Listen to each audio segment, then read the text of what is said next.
Good morning, good morning, good morning. It is September 18th, 2023. My name is Jason Allen. I'm a realtor and real estate planner based in Palm Springs, California, and I work at Keller Williams Luxury. This is my chance to review with you current market statistics. Today, I'm going to focus on Cathedral City. I service the entire Coachella Valley, but tend to focus on 4 specific cities, as that's where the bulk of my business is. That's Palm Springs, Cathedral City, Rancho, Mirage, and Palm Desert, though I do often go down into Indian Wells. And since each of these markets perform a little bit differently, once a week I focus on a city and I review the numbers for the previous month. And as I say, today is Cathedral City. So if you're new, here's what I do. I share my screen and I start going over some reports. You'll see my phone number scrolling along the bottom. If ever you have questions about what it is I'm talking about, how it is I'm presenting, or you want to see a home in the valley, or you want to talk to me about listing your home, I am here to be of service. All right, so these numbers come to us courtesy of Desert Dynamics. You'll see here Cathedral City. We're focused on single-family homes. Here's what I want to say before we get too deep into this. Our market is very stable. We are seeing some prices coming down. I can talk a little bit about specific price points and product, if you will, in Palm Springs. But with respect to Cathedral City, they're not being impacted by the fall off on vacation rentals because Cathedral City has a unique rule. If you're going to have a vacation rental or a short-term rental in Cathedral City, you need to live in the home occurs. So in other words, if you have a casita, a studio built into the house, then, and you are a full-time resident at the property, then you may short-term rental your unit. Cathedral City has held its own. And what's important to understand is that Cathedral City has always been a more affordable market. And it's a great place to live because you are very close to Palm Springs at the west, or you can go east very quickly to Rancho, Mirage, Palm Desert, and all the shopping in Palm Desert. So often overlooked, not sure why, but it's being discovered and holding its own. So let's look at the single-family dwellings. Unit sales are up versus August of 2022. Slightly down from last month, but, or I should say July, not off significantly compared to where it took a nosedive in January. And usually in the winter, we have snowbirds showing up, but this is a direct result of higher interest rates.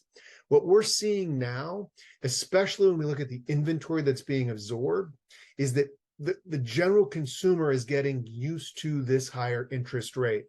And it explains why the consumer might be moving from Palm Springs, where house prices mean a higher house price means a higher mortgage payment with a higher interest rate, going to a more affordable market like Cathedral City.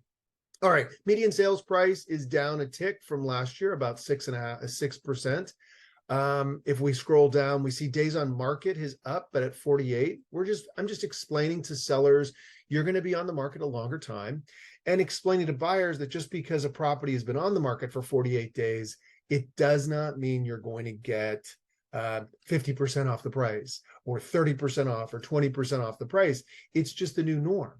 Sales price, and in fact, that's reflected here. So sales to list price, these are houses that have not taken one price reduction. You're getting almost 100% here. You're down 2% from August of 2022, but we're looking at essentially 98% of the house asking price. So not big discounts. Even when the house has had one or more price reduction, you're still only seeing about 5% off of the original sales or asking price. So prices are holding steady. Now, has the house come on the market at a lower price than it would have 2 years ago? Absolutely. And that's why you're seeing these holding strong. Curious. So of the 25 homes that sold, 12 or more, 12, 13, sold over asking price. So there's some averaging going on here. In other words, some houses, half are selling over. So there are a few that are taking a little bit of a discount, a haircut, in order to just get to the 98% on average. Month supply of inventory, it's still a seller's market at 3.5 months. What this means is that if we had no new inventory come on, it would take us 3.5 months to sell every home. Median sales price based on a price per square foot is down, but slightly 1%. And then 32%, so a third of the homes sold within 30 days. About 2/3 of the homes sold in 60 days. And then about almost all of them sold in 90 days. However, this 8% that didn't, those are the houses where the seller is really fixated on a price. The market has told them it's too high and they are not adjusting. So these end up expiring, going on hold, canceling, or staying on the market indefinitely until until the market comes up to what the seller really wants to sell it for. Let me jump over to condos now. I have it on this screen. This is condos. So Cathedral City, California condominiums. I'll go through this a little quicker. Unit sales 10. So we are up significantly a year over year. Median sales price is up almost 12%, 11% there. That's a lot. Inventory is up, but still very low. If I skip down and look at, 3.3 months supply of inventory. Days on market, 64. So it's taking longer to sell things. 97.9, so we're at 98% of the original list price if they haven't had a price reduction. And if they've had a price reduction, you're not taking a lot more off. And if 50%, as I talked about with single family homes, if 50% are going at or above list price, there's some averaging going on here to get to this number. And it's still on an overall broad statement, it's not a lot that people are taking off of their original list price. Median sales price is essentially stable. That's price per square foot is stable. 30%, a third are selling within 30 days. A little more than two-thirds are selling within 60 days. 80% are selling within 90 days. And that 20%, as I say, is going off into infinity or they're expiring, they're holding, or they're canceling. I'm going to jump over to this other chart, which I always love from my good friends at Chicago Title, is because it breaks the market into 4 segments.